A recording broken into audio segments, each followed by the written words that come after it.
हरे कृष्ण सर्वांना. इस्कॉन श्री श्री राधा गोविंद मंदिर कुलेचे अध्यक्ष नमनिष्ठादास प्रभू यांनी सुरू केल्या 18 दिवसात भगवद्गीता समजून घ्या या अध्ययन वर्गामध्ये सर्वांचा मनपूर्वक स्वागत आहे. आज आपण 8व्या अध्यायाचा अभ्यास करणार. अध्यायाचं नाव आहे अक्षर ब्रह्मयोग म्हणजे परमत्वाची प्राप्ती. मंगलाचरणी सुरुवात करूया. ओम अज्ञानतिमिरन्धस्य ज्ञानञ्जनशलाकया चक्षुरुमिलितं येन तस्मै श्री गुरुवे नमः. श्री चैतन्य मनोभीष्टं स्थापितं येन भूतले स्वयं रूप कदा मह्यं ददाति स्वपदान्तिकं. वन्देऽहं श्रीगुरु श्रीयुतपदकमलं श्रीगुरुं वैष्णवांश्च श्रीरूपं सागरजातं सगण रघुनाथं तं सजीवं साद्वैतं सावधूतं परिजनसहितं कृष्ण चैतन्य देवं श्री राधा कृष्ण पादां सगण ललिता श्री विशाखान्वितांश्च. हे कृष्ण करुणा सिंधु दीनबंधु जगतपते गोपेश गोपिका कांत राधकांत नमस्तुते. तप्त कांचन गौरांगी राधे वृंदावनेश्वरी कृष्ण भानुसुते देवी प्रणमामि हरिप्रिये. वाञ्छाकल्पतरुभ्यश्च कृपा सिन्धुभ्येव च पतितानां पावनेभ्यो वैष्णवेभ्यो नमो नमः. अनंत कोटि कृष्ण वृंद की जय, श्रीला प्रभुपाद की जय, श्रीमद भगवत गीता की जय, सदगुरुदेव की जय.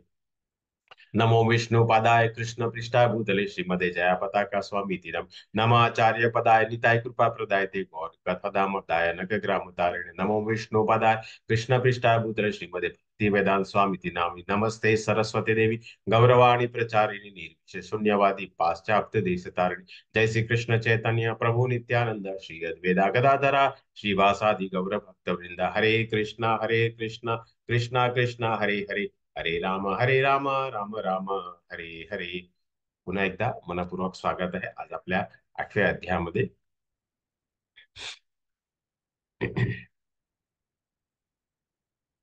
इस्कॉन श्री श्री राधा गोविंद मंदिर कुले मँगलोरचे हे आर्चबिशप श्री श्री राधा गोविंद यांना साष्टांग दंडवत प्रणाम करून त्यांचा आशीर्वाद घेऊन आजच्या अध्यायावर सुरू करतो. इस्कॉनच्या संस्थापकाच्या श्रीला प्रभुपाद यांना मी साष्टांग दंडवत प्रणाम करतो. त्यांचा आशीर्वाद नमनिष्ठादास प्रभू यांनी या ध्यान वर्ग सुरू केला, यांना मी साष्टांग दंडवत प्रणाम करून आशीर्वाद घेतो. अध्याय गुरु महाराज जय पताका स्वामी गुरु महाराज यांनाही साष्टांग दंडवत प्रणाम करून त्याचा आशीर्वाद. अनेक कृष्ण भक्त आहेत जे वेगवेगळे सेवा करतात, त्यांना माझा सादर नमस्कार. मराठीमध्ये मला ज्या पुढाकार दिला असे माझे मनीषा माताजी, अन्वया माताजी, कुमुद माताजी, ललिता माताजी, गीता माताजी, पूजा माताजी यांनाही माझा सादर नमस्कार. तर आता 8व्या अध्यायामध्ये आता अर्जुनाने प्रश्न केलेला आहे. अर्जुनाने विचारलं, हे भगवंता, हे परमपुरुष ब्रह्म म्हणजे काय, आत्मा म्हणजे काय, सकाम कर्म काय आहेत, हे भौतिक सृष्टी काय आहे आणि देवता कोण आहे, कृपा मला हे समजावून सांगा. तर पुढे पुढे हे म्हणतात की हे मधुसूदन, यज्ञाचा अधिपती कोण आहे आणि या देहामध्ये तो कसा निवास करतो आणि भक्तीमध्ये युक्त झालेल्या मृत्यूसमयी तुम्हाला कसं जाणू शकता. मधुसूदन म्हणजे भगवंताला एक नाव दिलेलं, कारण भगवंताने मधु नावाचे एका असुराचा वध केला होता, म्हणून इथे मधुसूदन म्हणून त्यांना एक संबोधन केलेलं आहे. तर आता अर्जुनाने भगवंताला या 2 श्लोकाद्वारा 8 प्रश्न विचारलेले. म्हणजे ब्रह्मा म्हणजे काय, पहिला, दुसरा आत्मा म्हणजे काय, तिसरा सकाम कर्म, भौतिक सृष्टी, चौथा देवता म्हणजे काय, यज्ञ अधिपती कोण आहे आणि तो देहामध्ये कसं निवास करतो, भक्तीमध्ये युक्त झालेल्या मृत्यू समेत तुम्हाला कसे जाणू शकतं, हे आता अर्जुनाने प्रश्न केलेले आहे. त्याच्यावरती आता भगवंत काय उत्तर देतात ते आता आपण अभ्यास करूया. तर हे जे 8 प्रश्न आहेत ते आपण जे गेल्या अध्यायामध्ये जे आपण अभ्यास केला होता, ते गेल्या अध्यायाचे जे शेवटचे जे 2 श्लोक आहेत त्यातले त्याने शब्द काढून 8व्या अध्यायाची सुरुवात करतो. तर प्रत्येक अध्याय जेव्हा पूर्ण होतो तेव्हा 9व्या अध्यायाची सुरुवात होतं. इथे तुम्ही बघू शकता, तर ब्रह्म दिलेले आहे, कर्म दिलेले आहे, नंतर इथे भूतादेव दिले आहे, नंतर प्रणय काल आहे. हे सर्व गेल्या अध्यायामध्ये आपण अभ्यास केला आणि हेच आता प्रश्न आता अर्जुनाने भगवंताला विचारलेले आहे. तर भगवान म्हणतात ब्रह्मा म्हणजे आत्मा, म्हणजे जे आपल्या शरीरामध्ये जीव अविनाशी जिवंत असते. तसं ब्रह्मा 3 प्रकारचे. ब्रह्मा एक देव म्हणून आहे, जे आपल्या भौतिक जगाचे अधिपती आहे. नंतर ब्रह्मा म्हणजे जेव्हा आपण 3 टप्प्यामध्ये भगवान कोण आहे त्याच्यावरती जेव्हा अभ्यास करतात, जे भगवंताच्या स्वरूपामधला जो प्रकाश आहे त्यालाही ब्रह्मा म्हटलं. आणि इथे या प्रश्नामध्ये भगवंत ब्रह्माला आत्मा म्हणजे जीव, त्याला आपण स्थिरोदक्षा विष्णू म्हणतात, त्याला अविनाशी जिवंत अस्तित्व. कारण आत्मा त्याचा कधी नाश होत नाही, ते शाश्वत आहे. तर इथे ब्रह्मा म्हणजे आत्मा दिलेली आहे. आध्यात्मिक म्हणजे शरीराचा नियंत्रण म्हणजे जीवाचा नित्य स्वभाव. तर आपण म्हणतो की मन खूप चंचल आहे. मन कुठला आहे? तो मन मध्ये, मन म्हणजे आपला जीव म्हणजे जो आत्मा आहे, त्याला नित्य काहीतरी त्याला कृती करावी लागते, म्हणून त्याला आध्यात्मिक म्हणतात. जसं आपण तुम्ही भौतिक जगामध्ये राहतात, तर तुम्हाला जर तुम्ही नामस्मरण करत असेल तर तुमच्या जीवाला, तुमच्या जे आत्मा आहे त्याला खूप चांगला वाटतं, कारण त्याचा जो स्वभाव आहे तो काय आहे, तो आध्यात्मिक आहे. पण तुम्ही जर भौतिक जगाचे जे काही पिक्चराचे वगैरे गाणे असतात, की आणखी कुठला तरी तुम्ही भजन जास्त किती वेळा तुम्ही गाऊ शकता, तर ते तो आनंद होणार नाही त्याला. परंतु जर तुम्ही कुठल्या तरी गणपतीची किंवा आणखी कुठली तर आरती जर तुम्ही खूपच चांगल्या अशा आवाजाने गाली, तर तुमचा जो आत्मा आहे त्याला खूपच आनंद होईल. म्हणजे आत्माचा जो स्वभाव काय आहे, जीवाचा स्वभाव आध्यात्मिक आहे. कारण म्हणजे भौतिक शरीराकडे नेणारी क्रिया. तर आता आपण जेव्हा आपण हे जे आपले अ, खूपच चांगले असं आपण भक्ती वगैरे करतात, तेव्हा आपला आत्मा जो आहे त्याला खूप आनंद होतो. परंतु जेव्हा आपण हे भक्ती वगैरे करत नाही आणि आपण आपण घरावरून बाहेर पडतात, शिक्षण घ्यायला की कुठेतरी आपण कामाला जातो, तर तेव्हा काय होतं, तर आपला जो आत्मा आहे तो कर्म करायला लागतो. म्हणजे कर्म फलदायी क्रिया आपला म्हणजे भौतिक शरीराकडे तो नेणार. कारण आपण भौतिक शरीर घेऊन आलेले आहे, म्हणून आपण जी त्रिगुणिमा आहे त्यामुळे आपण वेगवेगळे कर्म करतात. त्याला जेव्हा आपण आध्यात्मिक मध्ये नाही असतात तेव्हा आपण भौतिकामध्ये असतात, असं याला कर्म म्हटलेले आहे. अधिभूत म्हणजे भौतिक निसर्ग, म्हणजे हे जे भौतिक प्रकृती आहे जे तीन गुणामध्ये बनलेली आहे त्याला अधिभूत म्हणतात. अधिदेव म्हणजे विराट स्वरूप, ज्यामध्ये सर्व देवताचा समावेश आहे. म्हणजे विराट स्वरूप कोणाच आहे, तर भगवान श्री कृष्ण आहे, जो सर्वोच्च देवता आहे. अधियज्ञ म्हणजे परमात्मा, त्यागाचा आनंद घेणारा, म्हणजे ज्या गोष्टी आपण ज्या त्याग करतात तेव्हा तो परमाला आनंद देतो. अधियज्ञ कुठे राहतो, तर अधियज्ञ म्हणजे भगवान श्रीकृष्ण, जो ज्याला आपण परमात्मा, मी तुम्हाला सांगितलं जीव आत्मा परमात्मा, तो कुठे राहतो, आपल्या सर्वांच्या हृदयात. म्हणजे तो शिरोदक्षाय विष्णू म्हणून राहतो, तो अधियज्ञ आहे. आणि मृत्यूच्या वेळी कृष्णाचे स्मरण कसे करावे, तर आयुष्यभर स्मरणाचा सराव करा. म्हणजे जे काय आता मी 2-4 दिवसापूर्वी तुम्हाला उदाहरण दिलं होतं, की तुम्ही जर आता कुणाला 10वी किंवा 12वीची परीक्षा द्यायची आहे, तर त्याने जे काय पूर्ण वर्षभर जे अभ्यास केला असेल तेच त्याला आठवण येणार आहे, त्याला स्मरणमध्ये येणार, तो पेपर लिहू शकणार. ज्याने जर आता पुस्तकच उघडले नाही, तर त्याला तो जर परीक्षा द्यायला गेला तर त्याला ते काही स्मरण होणार नाही, तो परीक्षामध्ये पेपर बरोबर लिहू शकणार नाही. म्हणजे जे काय आपण आयुष्यभर करतात, जे काय आपण आयुष्य स्मरणाचं करतात, ते आपल्या शेवटचा, जेव्हा आपला श्वास निघून जातो, जेव्हा आपल्या शरीरातला जीव आत्मा निघून जातो, तेव्हा आपण स्मरण करू शकतात. असं या अर्जुनाने जे 8 प्रश्न मांडले होते त्याच्यावरती भगवंताने हे वेगवेगळ्या श्लोकाद्वारा उत्तर दिलेले आहे. तर पुढे भगवान म्हणतात, हे देहभूतावर निरंतर परिवर्तनशील असणाऱ्या भौतिक प्रकृतीला अधिभूत असे म्हटलेले आहे. चंद्र सूर्यासारख्या देवताही समावेश असणाऱ्या परमेश्वर विराट स्वरूपला अधिदेव असे म्हणतात. आणि प्रत्येक देहधारी जीवामध्ये परमात्मा रूप मी पुरुषोत्तम भगवान वास करतो आणि मलाच अधियज्ञ असे यज्ञाचा अधिष्ठा असे म्हटले जातात, असं उत्तर दिले आहे. आणि इथे भगवान काय म्हणतात, की देहभूतावर निरंतर परिवर्तन असणाऱ्या भौतिक प्रकृती अधिभूत म्हणजे इथे उदाहरण दिले आहे. असे एका अ, अ, फु- अ,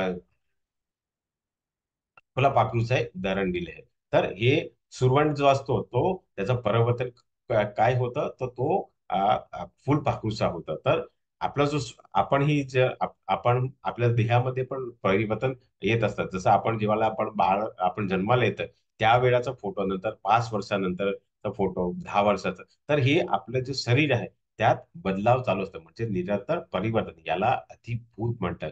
आणि सूर्य चंद्र हे भगवंताचे दोन डोळे आहे, हे देवताचा समावेश ना परमेश्वर विराट स्वरूपला अधिदेव म्हणतात. म्हणजे हे सर्व देवी देवता, आपण अनेक वेगवेगळ्या देवी देवताची पूजा करतो, हे सर्व काय आहे, तर हे भगवंताचा समाविष्ट झालेल्या विराट स्वरूपाचे वेगवेगळे देवी देवता. आणि प्रत्येक देहधारा जीवामध्ये परमात्मा रूपाने मी पुरुषोत्तम भगवान वास करतो आणि मला अधियज्ञ म्हणजे यज्ञाचा अधिष्ठाता असं भगवंत या दोन श्लोकाद्वारा आपल्याला अ, अर्जुनाने जे 8 प्रश्न मांडले होते त्याच्यावरती उत्तर दिलेले आहे. तर आता प्रश्न अजून पूर्ण झालेला नाही. तर भगवान पुढे म्हणतात, अंतकाले च मामेव स्मरण मुक्त्वा कलेवरम य प्रयाती समद्भाव याती नात अत्र संशयः. आणि जो मृत्यूसमयी केवळ माझं स्मरण करून आपला देह त्याग करतो, तो लगेच माझ्या स्वभावाला प्राप्त होतो, यात मुळी शंका नाही. तर इथे चित्रामध्ये तुम्ही बघू शकता, जेव्हा महाभारतात युद्ध सुरू झालं होता आणि आताच गेल्या महिन्याला जेव्हा आपण मकर संक्रांती आली होती, त्या दिवशी उत्तरायण, त्याला उत्तरायणही म्हणतात, कारण त्या दिवसापासून सूर्य जो आहे तो उत्तर दिशामध्ये आपली गती करतो, म्हणून त्याला उत्तरायण म्हणतात. आणि जो मनुष्य उत्तरायणचा काळ म्हणजे 14 जानेवारी ते 14 जुलै हे जे 6 महिन्यापर्यंत जे आपला देह त्याग करतो, तो त्या भगवानची प्राप्ती होतं. तर इथे जेव्हा भीष्मदेवाला अ, अर्जुनाने वेगवेगळ्या बाणाने त्यांचा वध केला होता. तर त्यावेळी अनेक देवी देवता इथे साक्षात भगवान श्रीकृष्ण त्यांच्या समोर आले आहेत. नारद मुनी आहे आणि हे सर्व देवी देवता पूर्ण जे पांडव आणि कौरव सेना होती, ते तिकडे आलेले आहे. म्हणजे जेव्हा आपल्या मृत्यूच्या वेळी ज्या गोष्टीवरती आपलं स्मरण होतं, त्याप्रमाणे आपल्याला भगवंताचं धाम मिळू शकतं. केवळ माझ्या स्मरण करून देहाचा त्याग करतो, तो लगेच माझ्या समोर म्हणजे भगवंताचं जो शाश्वत धाम आहे तो ते आपल्याला मिळू शकतं. जसं आपण गेल्या श्लोकामध्ये आपण अभ्यास केलाय, की जर आपण आयुष्यभर जे काय करतात तेच आपल्याला आठवण येते आणि तेच आपल्या स्मरणामध्ये येते. जर आपण कधी भगवंताचं नामस्मरण नाही केलं, तर आपल्याला जेव्हा आपला मृत्यू होते तेव्हा आपण आठवण करू शकत नाही. तुम्ही भौतिक जगामध्ये राहत असेल, तुम्हाला बघत असेल की ज्यांचा जीव निघायचा असतं, तो काय करतो, आपला जो नातू आहे, आपली जे काही प्रॉपर्टी आहे, आपली जे काही गाडी आहे, आपला बंगला आहे, त्याची तो चिंता करतो, कारण त्यांनी पूर्ण जीवन हेच केलेलं आहे. आणि तुम्ही भौतिक जगामध्ये राहतात तर त्याच्यावरती आता मी तुम्हाला 2-3 उदाहरण देतात. तर काही लोक आहेत की ज्यांना नेता एक बनायचे आहे, कुठेतरी त्यांना एक सरपंच वगैरे व्हायचे, पण त्यांची पात्रता नसल्यामुळे काय होतं, तर दुसऱ्या जन्मामध्ये ते एका कुत्र्यासारखे असतात. तर त्या कुत्रा काय असतो, तो प्रत्येक गलीचा तो एक राजा असतो, तो नेता असतो, तो भुकायला सुरू करतात आणि बाकीचे आणि आणखीन त्याच्या पाठीमागे 8-10 कुत्रे असतात. तर असे जे लोक आहेत, तर त्यांना काय स्मरण असतं की पूर्ण जीवन त्यांचं हे स्मरण केलं असतं की कुठेतरी मला एमएलए एमपी व्हायचं होतं, कुठेतरी अ, हे सरपंच व्हायचं. ते असे जे लोक आहेत त्यांचा जेव्हा त्यांचा देह त्याग करतात तेव्हा जे काही स्मरण करतात त्याप्रमाणे त्यांचा अ, दुसरं शरीर मिळतं. असं नाहीतर शरीर मिळत नाही, कारण त्याने कर्म असे केले आहे म्हणजे त्यांच्या खालच्या योनीमध्ये पतन होतं. आणि असेच जर आपण आणखीन एक दोन उदाहरण आणखीन पण आपण घेऊ शकतात. पण आता जे वेळामुसले आपण नंतर घेऊया.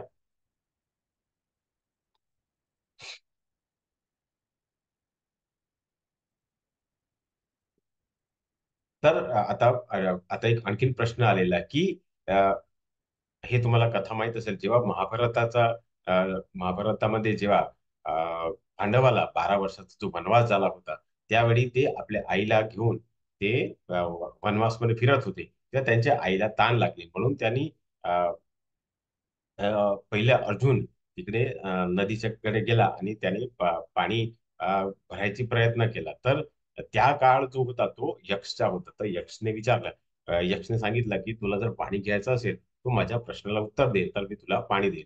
तर अर्जुन त्या प्रश्नाला उत्तर देत नाही, म्हणून ते आपल्या जादू आणि मायाद्वारा अर्जुनला ते बेशुद्ध करून टाकतात. नंतर भीम जातो, नकुल सहदेव हे 4 जण जातात, पण कोणी हे पाणी घेऊन येऊ शकत नाही, कारण यक्षाने जे प्रश्न विचारले आहेत त्याच्यावरती ते उत्तर देऊ शकत नाही. शेवटची महाराज युधिष्ठिर जातात आणि त्या यक्ष त्याला प्रश्न विचारतात. तर यक्ष युधिष्ठिर मला प्रश्न विचारतात. तर युधिष्ठिर मला म्हणतात, तुम्ही प्रश्न विचारा, मी निश्चित तुम्हाला उत्तर देईल आणि मला नंतर तुम्ही पाणी घेऊन जाऊ द्या. तर तेव्हा यक्ष प्रश्न विचारतो की भौतिक जगाचा सर्वात अद्भुत गोष्टी कुठली आहे. त्याच्यावरती महाराज युधिष्ठिर उत्तर देतात की शेकडो आणि हजारो जीव प्रत्येक क्षणी मृत्यूला भेटतात, परंतु एक मूर्ख प्राणी तरी स्वतःला मृत समजतो आणि मृत्यूची तयारी करत नाही. हीच जगातली सर्वात अद्भुत गोष्टी आहे. म्हणजे गेल्या श्लोकामध्ये आपण अभ्यास केला होता की ज्या गोष्टीवरती आपण पूर्ण जीवन अभ्यास करतात त्याच गोष्टी आपल्याला मृत्यूच्या वेळी आपल्याला आढळतात, आपल्याला स्मरणात येतात. परंतु इथे या श्लोकाद्वारा अ, महाराज युधिष्ठिर आपल्याला सांगायचा प्रयत्न करतात की प्रत्येक रोज सकाळी असं म्हटलंय की 7,000 लोक रात्री झोपतात आणि सकाळी उठत नाही. म्हणजे प्रत्येक क्षणी अ, हजारो आणि शेकडो लोक जीव मृत्यूला भेटतात, परंतु एक मूर्ख प्राणी तरीही त्याला स्वतःला मृत समजतो आणि आणि मृत्यूची तयारी करत नाही. म्हणजे त्याने मृत्यूची तयारी केली पाहिजे की जर माझा जीव गेला तर मी काय केलं पाहिजे. जर मी देवाचं नाव स्मरण स्मरण करता जर मी माझा सोडून घेतला तर मी भगवंत शाश्वतधाम पोहोचू जाईल. आणि तो त्याची तयारी करत नाही. आणि ह्याला सर्वात मोठा आश्चर्य असं या श्लोकेद्वारा महाराज युधिष्ठिरने आपल्याला सांगायचा प्रयत्न केला आहे. म्हणून आपण जर नेहमी आपण जर बसलेले असतात आपण काय करतात, टीव्ही बघतात, मोबाईलमध्ये बघतात, कुठेतरी अनेक लोकांशी आपण गप्पे मारतात.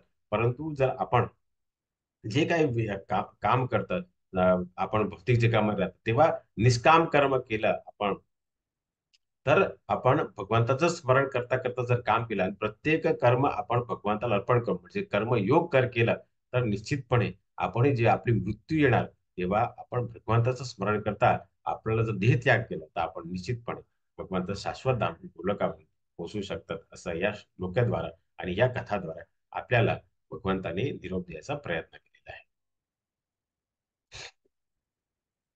यम यम वापि स्मरण भावम त्यजन्ति कलेवरम तम तमेवेति कौन्तेय सदा तद्भाव भावितः. हे कौन्ते, आपला देहाचा त्याग करीत असताना मनुष्य ज्या ज्या भावाचे स्मरण करतो त्या त्या भावाची तो निस्संदेह प्राप्ती करतो.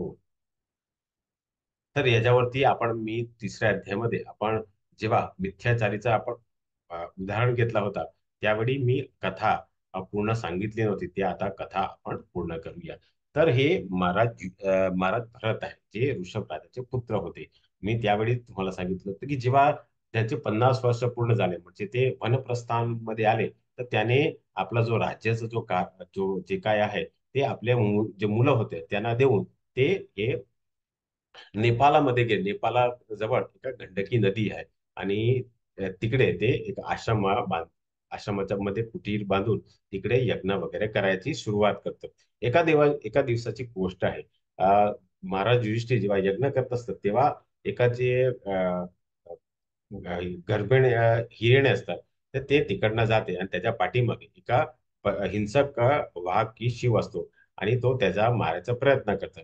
तर जेव्हा ही जी नदी आहे तुम्ही चित्रामध्ये बघू शकता ही गंडकी नदी ही हिरण जे ओलांडायचा प्रयत्न करतात कुठेतरी त्याची प्रसूती होऊन जाते म्हणजे ती एक छोट्याशा हिरणला जन्म देते. हा जो जन्म झालेला आहे तो पाण्याला व्हायला लागतो. परंतु भारत महाराज जे आताच संसार गृहस्थाश्रमातून आलेले आहे म्हणून त्यांना ही हिरणामध्ये आसक्ती वाटली की तो जीव आहे मला त्याला वाचवायच पाहिजे म्हणून ते काय करतात, हे छोटासा जो हिरण आहे त्याला ते आपल्या आश्रमामध्ये घेऊन येतात.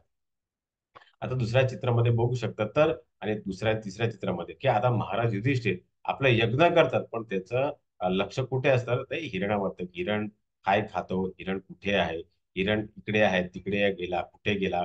तर इकडे त्याचं जे विहित कर्म आहे ते जे आता वनप्रस्थान आश्रम मध्ये वेगवेगळे यज्ञ तपस्या ध्यान वगैरे करायचं आहे हे सोडून आता हिरणामध्ये त्यांची आसक्ती असते. म्हणजे काय होतं एखादी आता हिरण हिरण जो आहे तो हळूहळू मोठा होतो त्या आणि तो काय करतात जंगलामध्ये तर बाकीचे जे हिरण असतात त्याच्याकडे तो त्यांच्या जवळ होऊन त्यांच्या सोबत होऊन सोबत होऊन जातो. तर एका दिवशी भरत महाराज त्याला खूप शोधायचा प्रयत्न करतात पण कुठे त्यांना सापडत नाही. म्हणून ते काय करतात एका डोंगरावरती जाऊन त्याला शोधायचा प्रयत्न करतात. तिकडनं ते डोंगरावरून पडून ते खाली पडतात आणि त्यांचा तिकडे मृत्यू होतात. तर मृत्यूच्या वेळी त्यांच्या स्मरणामध्ये काय असतात तर त्यांच्या भावामध्ये काय असतात तर ते एक हिरणाचं त्यांचं स्मरण असतात. म्हणजे त्यांना दुसरा जो देह आहे तो एका हिरणचा असतं. तर ह्या कथाद्वारे आपल्याला एवढं समजायचं आहे की आपण जर भगवंताचं नामस्मरण केलं तर निश्चितपणे जेव्हा आपलं देहत्याग होतो तेव्हा आपण भगवंताचं शाश्वत धाम प्राप्त करू शकतात. आणि ज्या भावाने आपण देहत्याग करतो त्याच भावाला आपल्याला दुसरा जन्म मिळू शकतं, असं या श्लोकाद्वारा आणि या कथाद्वारा आपण समजून घेऊया.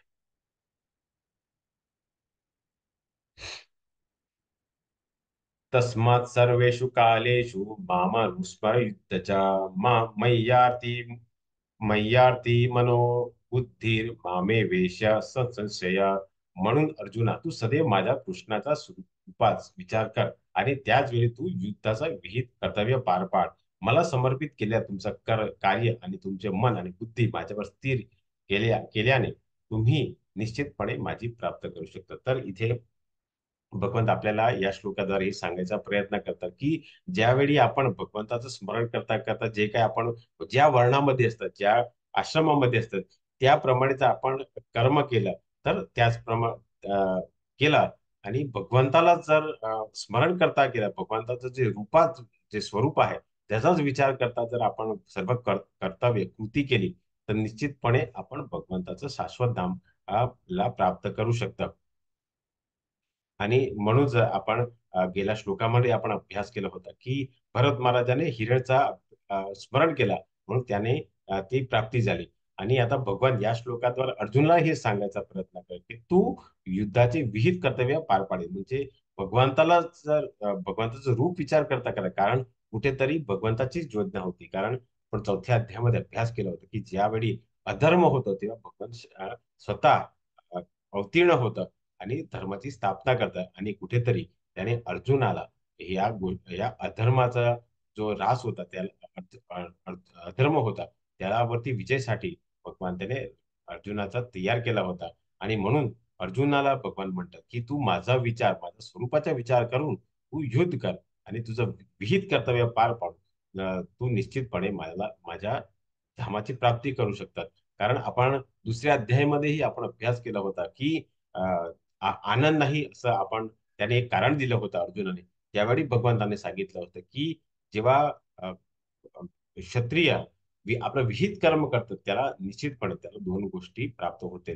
विहित कर्म केल्यावरती जर त्याचा मृत्यू झाला तर त्याला स्वर्ग प्राप्त होईल. आणि जर त्याने विजय भेटला तर तो चक्रवर्ती सम्राट म्हणून तो राज्य करू शकतात. म्हणजे जे काही आपण कर्म करतो भौतिक जगामध्ये तेव्हा आपण भगवंताच्या स्वरूपात जर विचार करून आपण प्रत्येक आपले जे कर्म आहे ते भगवंताला अर्पण करून जर आपण केली तर निश्चितपणे आपण भगवंताची शाश्वत धाम आणि भगवंत स्वरूप प्राप्त करू शकतात, असे या श्लोकाद्वारे आपल्याला भगवानाने सांगायचा प्रयत्न केलेला आहे. पुढे भगवान म्हणतात अभ्यास योग युक्तेन चेतसा नान्यगम विना परम पुरुषम दिव्यम याती पार्थानुचिंतयन. जो परम पुरुष भगवंताचे ध्यान करतो त्याचे मन सतत माझ्या स्मरणात गुंतलेले असतात. मार्गापासून विचलित असतो तोही पार्थ तो माझ्यापर्यंत नक्की पोचतो. तर याच्यावरती आपण एका सुंदर आता आपण अजामिलाची आपण कथा ऐकूया. तर अजामिला एका खूपच श्रेष्ठ असा ब्राह्मण कुटुंबामध्ये तो जन्म झालेला असतात. त्याचा जो ब्रह्मचर्य आश्रम असते त्याच्यामध्ये त्याने खूपच चांगलं असं अध्ययन केलं, वेदाचं वेगवेगळं अध्ययन केलं असतात. नंतर तो खूपच चांगलं असं पूजा तपस्या वेगवेगळ्या यज्ञ करत असतो. नंतर त्याचं लग्न होऊन जातात म्हणून तो काय करतो वेगवेगळ्या यज्ञ तप हे वगैरे करत असतो. ते एका दिवसाची गोष्ट आहे, कारण तो ब्राह्मण असल्यामुळे त्याला रोज वेगवेगळ्या पूजा वगैरे करायची असते. तर तो फूल निवडायला जंगलामध्ये जातो. तर तेव्हा तो जेव्हा परत येतो फुल निवडून, कारण त्याला यज्ञ वगैरे करायचे असते, पूजा करायची असते. तर तेव्हा त्याला झाडापाठी जंगलाच्या एका झाडापाठी कुठल्या तरी एका शूद्र पुरुष आणि एका स्त्रियाचा अट्टहास्य आणि आवाज येतो. म्हणून तो तिकडे थांबतो आणि मग ऐकायला प्रयत्न करतो की हे पुरुष आणि स्त्री काय बोलतात. परंतु तेव्हा विचार करतो की मला काय करायचं, म्हणून तो थोडा पुढे जातो. पुढे गेल्यावरती त्याचे पूर्वी जन्माचे कर्मामुळे त्याला असं वाटतं की मी ऐकलं जर मी थोडस जर बघितलं तर त्यात काय होणार, म्हणून तो परत येतो आणि बघतो. तर त्या एका शूद्र पुरुष आणि एका वेश्या स्त्री असते जी प्रेम जे क्रीडामध्ये लागले असतात. म्हणून त्याला असं वाटतं की हा शूद्र पुरुष आहे आणि ही किती सुंदर वेश्या आहे. आणि त्याला असं वाटतं की ही स्त्री या पुरुषाच्या लायकी नाही. ही स्त्री तर माझी बायको असा पाहिजे. इतकी सुंदर स्त्री माझ्या घराची लक्ष्मी असायला पाहिजे. म्हणून तो तर तिकडनं निघून जातो.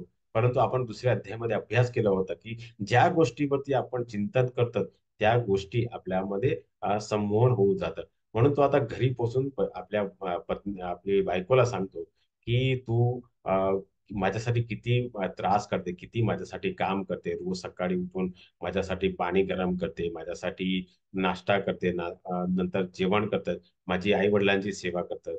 तर मला असं वाटतं की तुझ्यासाठी एका कामवाली आणायच्या पाहिजे. तेव्हा त्याची बायको म्हणते की मी तुमची पत्नी आहे, तुमची अर्धांगिनी आहे आणि तुमची आणि तुमच्या वडिलांची सेवा केलीच पाहिजे, हे माझं कर्म आहे. परंतु कुठेतरी हा प्रेमामध्ये मोहित झाला असल्यामुळे तो त्या स्त्रियेकडे, तो वेश्या स्त्रीकडे जातो आणि त्यांना घेऊन येतो आणि घरी येऊन ते आपल्या बायकोला तिकडनं घरावून हकलून टाकतो. आणि जेव्हा त्यांचे आई वडिलांना कळतं की हा अजामिल आहे, एका वेश्या स्त्रीला घेऊन घरी आलाय, ते त्यांना लाज वाटते आणि ते घर सोडून निघून जाते. काळाच्या अवधीमध्ये तो 80 वर्षाचा होऊन जातो आणि हे 80 वर्षामध्ये तो 9 मुलाचा तो बाप होऊन जातो. त्याला घरी 9 मुलं होऊन जातात. आता त्याला म्हातारपण आलेलं आहे आणि त्याच वेळी तो आता 10व्या मुलगाचाही तो अ, त्याच्या पत्नीच्या गर्भामध्ये 10व्या गर्भ असतात. तर त्यावेळी त्याने जे पहिल्या जे ब्रह्मचारी असतामध्ये खूपच चांगले असं पुण्यकर्म, खूपच यज्ञ तप वगैरे केले असल्यामुळे जे कृष्णाचे भक्त असतात ते त्याच्या घरी जातात आणि त्याला सांगतात जर तुझा 10वा मुलगा जन्माला आला तर त्याचं नाव तू नारायण ठेव. आणि आपले जे पूर्वी जे आपले आजोबा वगैरे होते, आपले जे होते ते काय करायचे, ते भगवंताचे वेगवेगळ्या नावानेच आपले नाव ठेवायचे. जसं दामोदर आहे, केशव आहे, मोहन आहे, राम आहे, तर हे शिव आहे. हे सर्व नाव काय ठेवायचं कारण काय होतं की पूर्ण दिवस जर आपण ज्या मुलावरती आसक्ती आहे त्यांचं नाव घेतात तर आपण भगवंताचाही नामस्मरण होऊन जातात. तर जेव्हा एका दिवशी त्याला खूपच असा खोकला येतो आणि त्याचा जीव निघायची तयारी होतं. तर आपण काय करतात की आपला जो सर्वात लहान मुलं असतात त्याच्यावरती आपल्याला खूप आसक्ती आहे, आपल्यावरती खूप आपल्याला प्रेम असतं. म्हणून तो काय करतो, तो नारायण नारायण म्हणून त्याला हाक मारतो.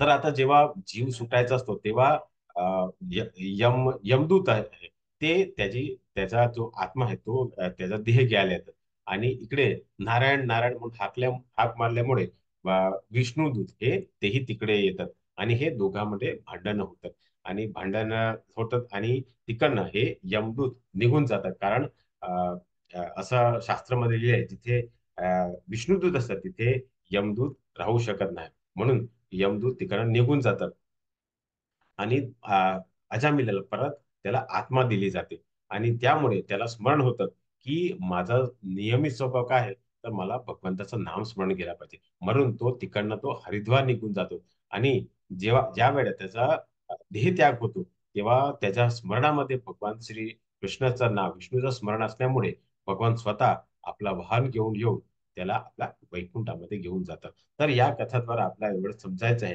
की आपण कितीही वाईट कर्म केले परंतु जर आपण शेवटचे जेव्हा आपण आपला जर देह त्याग होतो तेव्हा जर आपण भगवंताचं नामस्मरण केलं तर निश्चितपणे भगवान आपल्याला त्यांचं शाश्वत धाम घेऊन जाऊ शकतात. असं या श्लोकेद्वारा आपण आणि या कथाद्वारा आपण समजून घेऊया. पुढे भगवान म्हणतात मनुष्याने परमपुरुषाचे सर्वज्ञ पुरातन नियंता अणुपेक्षा सूक्ष्म सर्व गोष्टीचे पालन करतात सर्व बौद्धिक कल्पनाचा अतीत असणाऱ्या अचिंत्य आणि नित्य पुरुष या रूपामध्ये ध्यान केलं पाहिजे. परमपुरुष सूर्याप्रमाणे तेजस्वी आहे, ते भौतिक प्रकृतीच्या पलीकडे अर्थात दिव्य आहे. तर हा जो चित्र आहे तर इथे भगवंत परमपुरुष सर्वज्ञ पुरातन आहे कारण सर्वात ते जुने आहे. नियंता म्हणजे आपल्या तीन भौतिक जगाचं नियंत्रण करताय. अणुपेक्षा सूक्ष्म आहे कारण काल काल आपण एका नुगारीचं आपण उदाहरण घेतला होता. तो वेगवेगळ्या अ, प्राणीची हत्या करायचा आणि जेव्हा त्याचं जीवनामध्ये परिवर्तन तेव्हा तो छोट्या मुंगीलाही तो मारत नाही. म्हणजे अणुपेक्षाही तो सूक्ष्म जीवामध्ये आहे. सर्व गोष्टीचे पालन करत आहे. जसं काल आपण माळाचं उदाहरण घेतलं. सर्व भौतिक कल्पनाच्या अतीत असणार अचिंत्य आणि नित्य या पुरुष रूपामध्ये ध्यान केले पाहिजे.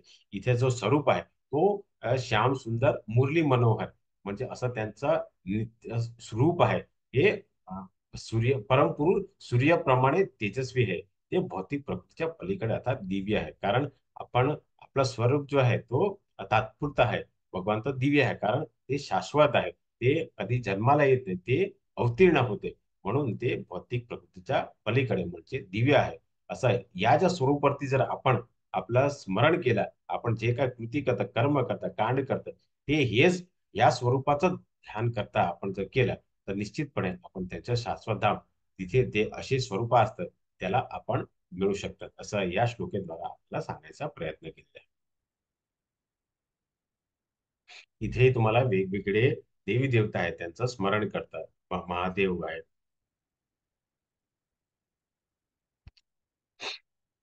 पुढे भगवान म्हणतात मामेपेत्य पुनर्जन्म कालयम अशाश्वतम नाप्नुवन्ति महात्माना संसिद्धी पराम गतः. मला प्राप्त झाल्यानंतर महान आत्मा जे भक्तीमध्ये योगी आहेत ते कधी या तात्पुरत्या जगात परत येत नाही जे दुःखाने भरलेले कारण त्यांना सर्वोच्च पूर्णता प्राप्त झाली आहे. तर इथे इथे तुम्ही व्हिडिओमध्ये बघू शकता. तर भगवंताला जर प्राप्त करायचे असेल तर त्याच्यासाठी आपल्याला हे जर मोठा ओलांडायची गरज नाही. भगवंताचं जर आपल्याला भगवंताचं जर आपण स्मरण केलं तर आपण ह्या इथे गेटामध्ये आपण बाहेर येऊ. त्याच्यासाठी आपल्याला खूप प्रयत्न करायची गरज नाही. कारण आपला जो शाश्वत आपला जो धाम आहे तो का आहे तो शाश्वत दुःखालय पुनर्जन्म दुःखालय शाश्वतम आहे. म्हणजे इथे दुःखच आहे कुठेतरी सुख नाही. परंतु जर आपण हे गेट उघडून आपण बाहेर निघून गेले तर आपण भगवंताचं शाश्वत म्हणजे आपली परमसिद्धी सर्वोच्च पूर्णता आपण प्राप्त करू शकतात असं या श्लोकेद्वारा भगवान सांगायचा प्रयत्न केले. म्हणजे जेव्हा आपण भगवंताला जेव्हा आपण देहत्याग करतो तेव्हा आपण मृत्यूच्या वेळी भगवंताला स्मरण करतो तेव्हा आपण भगवंताचं शाश्वत धाम प्राप्त केल्यावर तर आपण परत या भौतिक जगामध्ये येत नाही असं या श्लोकेद्वारा भगवंतांनी आपल्याला सांगायचा प्रयत्न केलेला आहे.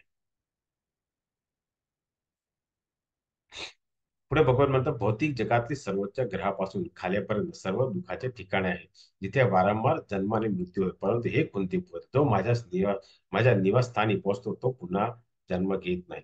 तर भगवान इथे या श्लोकाद्वारा काय म्हणतात की स्वर्गामध्ये युद्धात आहे स्वर्गात पृथ्वी आणि हे नरक हे सर्वांकडे काय वेदना आहे. कारण आपण भौतिक जगामध्ये राहतात तर आपण बघतात की कुठे ना कुठे जर जवळजवळ 140 वेगवेगळ्या देश आहेत कुठे ना कुठे तरी युद्ध चालूच असतात. म्हणजे हा जो हा जो आपला भौतिक जगात आहे कुठे ना कुठेतरी दुःखालेचं कारण आहे. कुठे ना कुठे युद्ध चालू आहे. कुठेतरी इकडचे लोक त्या दुसऱ्या देशामध्ये दुसऱ्या देशाचे लोक तिसऱ्या देशामध्ये जातात. म्हणजे ह्या भौतिक जगामध्ये शाश्वत दुःखालय आहे आणि इथे वारंवार जन्म मृत्यू होतं. परंतु परंतु हे कुंती पुत्र जो माझा निवासस्थान पोहोचतो पुन्हा जन्म घेत नाही. जसं आपण काही वेळा सांगितलं की आपण पुढे अभ्यासी करणार आहे त्याच्यावरती की जेव्हा गर्भोदक्ष विष्णूने विस्तरण केला आणि तिथे ब्रह्माजीची आपला जो ब्रह्मांडचा रचना केली त्याच्या पलीकडे वैकुंठ आहे. वैकुंठाच्या वरती भगवंत शाश्वतम गोलोक आहे. ते आपण गोलकाच्या मध्ये आपण अभ्यास करणार आहे. पण आपला जो ब्रह्मांड आहे त्याच्यामध्ये जे 14 लोक आहेत हे सर्व दुःखालय आहे. इथे जन्म मृत्यू जरा व्याधी याचं चक्र चालू असत असे या श्लोकेद्वारा भगवंत आपल्याला सांगायचा प्रयत्न केलेला आहे.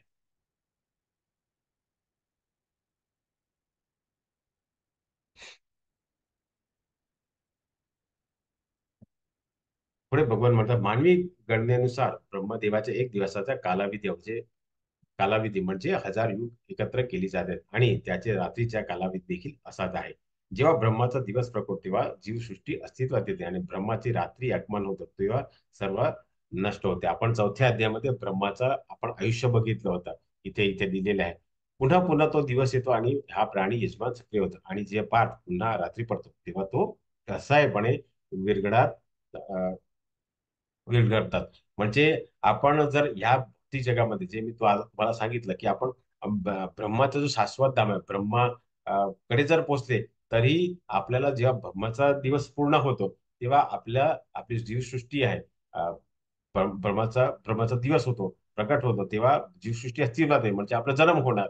आणि जेव्हा ब्रह्माची रात्री होते तेव्हा आपलं जीवन पूर्ण होणार.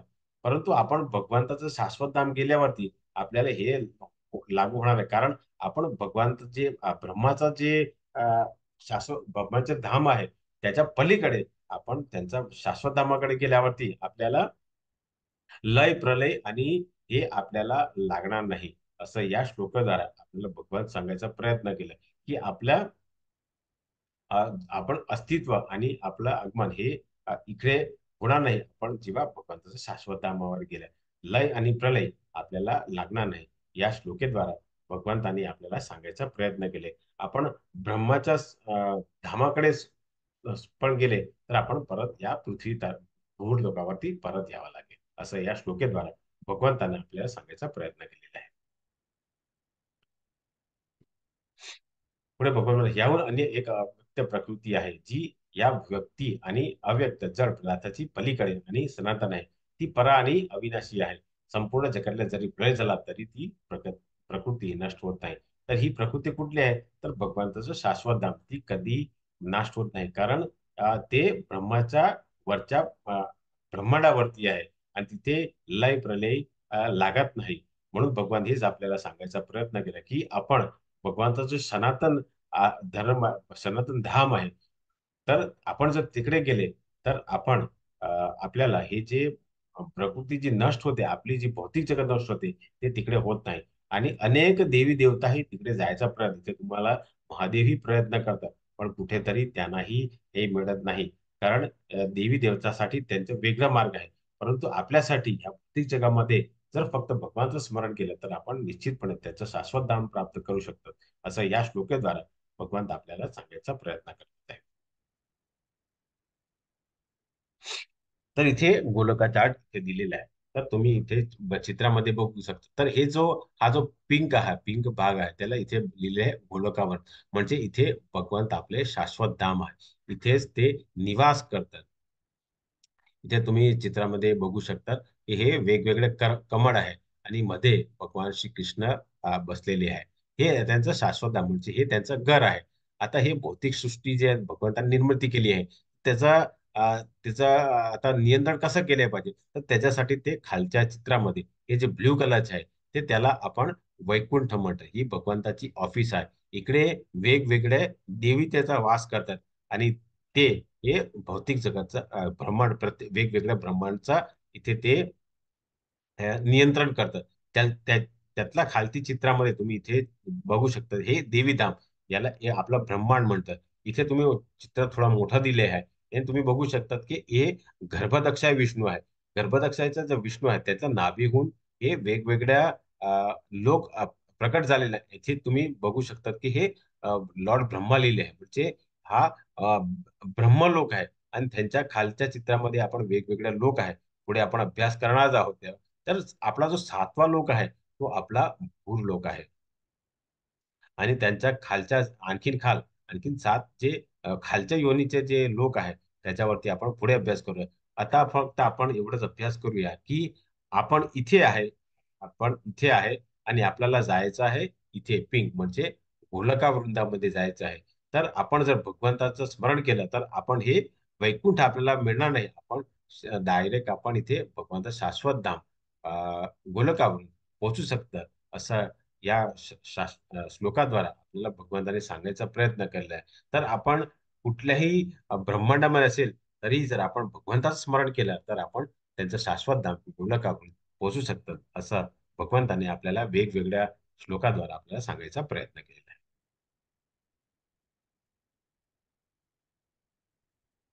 तर इथे आपण महाराज कुरुक्षेत्र आहे, कुरुक्षेत्रा याची आपण प्रार्थना घेऊया. तर भगवान राजा कुरुक्षेत्र म्हणतो की हे कृष्ण, ज्याप्रमाणे राजहंस कमळाच्या फुलांची अ, देठाच्या चक्रव्यूहात प्रवेश करतो त्याचप्रमाणे माझ्या मनाला त्वरित तुझ्या कमळाच्या फुलसारखा चरणाची अर्पण करायची परवानगी द्या. जेव्हा माझा शेवटच्या श्वासाच्या क्षणी माझा घसा शारीरिक विनोदी वायू, पित्त आणि कफ यांच्या क्रियेने आकुंचन पावतो तेव्हा मी तुझं स्मरण कसे करू शकणार. कारण जेव्हा आपल्याला जीव जातो तेव्हा आपले जे वेगवेगळे अवयव असतात ते त्याच्यामध्ये वेगवेगळे रोग असतात. जसं इथे राजा कुलशेखर हे म्हणतात की जेव्हा शेवटचा श्वास तर क्षणी माझे कसा शारीरिक विनोद वायू पित्त आणि कफ असल्यामुळे मी तुला कसा स्मरण करू शकणार. तर त्याच्यासाठी हे राजा कुलशेखर म्हणतात कारण आता माझं हे जीव चांगलं आहे, माझं शरीर चांगलं आहे, तर तू मला आताच त्या शाश्वत धामकडे घेऊन जा, असा भगवंताला अ, राजा कुलशेखराने या प्रार्थनेद्वारे विनंती केली आहे. पुढे भगवान म्हणते वेदेषु यज्ञेषु तपस्सु चैव दानेषु यत् पुण्यकलम प्रतिष्ठतम अत्येति तत्सर्वमिदं विधि विधि तत्वा योगिम परम स्थान उपेति चाध्यम. जो मनुष्य भक्ती मार्गाला स्वीकार करतो, वेद्यान तपस्या दान देणे किंवा दार्शनिक तथा सकाम कर्म इत्यादी करण्यापासून जे फळ प्राप्त होईल त्या फलापासून वंचित होत नाही, केवळ भक्तीपूर्ण सेवा केल्याने त्याला हे सर्व प्राप्त होते आणि अखेरीस त्याला त्याला परम शाश्वत धामाची प्राप्त होते. तर भगवान या श्लोकेद्वारे आपल्याला हे सांगायचा प्रयत्न केला की तुम्ही कितीही वेदाध्ययन केलं, तुम्ही किती तपस्या केली, दान केली, की तुम्ही कितीही दार्शनिक सकाम कर, सकाम कर म्हणजे जे काय कर्म करल्यावरती आपल्याला बंधनामध्ये टाकतात, किती केलं तरी जे फळ प्राप्त होते आणि त्या फळाचे वंचित होतात. फक्त जर आपण फक्त भक्ती भावाने सेवा केली तर आपण भगवंता शाश्वत धाम इथेही लिहिलेलं आहे की परम शाश्वत धामाची प्राप्त करू. तर आपल्याला वेदांचा अभ्यास करायची गरज नाही, आपल्याला वेगवेगळ्या तपस्या करायची गरज नाही, आपल्याला दान द्यायची गरज नाही, आपल्याला सकाम कर्म करायची गरज नाही, आपल्याला फक्त निष्काम कर्म करायचे आहे. आणि हे निष्काम कर्म हे काय, भक्तीपूर्वक सेवा. आपण 5व्या अध्यायामध्ये आपण अभ्यास केला होता की तद्विधी प्रणिपातेन परिप्रश्ने सेवा म्हणजे आपण आपण आपला जो भगवंत आहे, आपला जो गुरु आहे, त्याच्या भक्तिभावाने आपण जर त्यांची आपण सेवा केली आणि ह्या सेवासाठी आपण काय केलं पाहिजे, तर आपण एका चांगला असा गुरुकडे आपण शरणल्या गेल्या पाहिजे. कारण त्याला माहिती आहे की भगवंत शाश्वत धामकडे जायचा मार्ग कुठला आहे. तर आपण त्यांनी जे सेवा करून आपण भगवंतचा जायचा जो मार्ग आहे तो जर आपल्याला त्यांनी दिलाय तर आपण निश्चितपणे त्यांचा शाश्वतधाम प्राप्त करू शकतो. आणि त्याच्यासाठी आपल्याला कुठल्याही वेद तपस्या दान किंवा सकाम कर्म करायची गरज नाही, असं या श्लोकेद्वारा भगवंतांनी आपल्याला सांगायचा प्रयत्न केले आहे. म्हणजे भक्तिपूर्ण सेवा म्हणजे भक्ती ही सर्वात चांगली आहे. कारण आपण किती कर्म केले तरी भक्तीपेक्षा श्रेष्ठ होऊ शकत नाही, असं या श्लोकेद्वारा भगवंतांनी आपल्याला सांगायचा प्रयत्न केला आहे.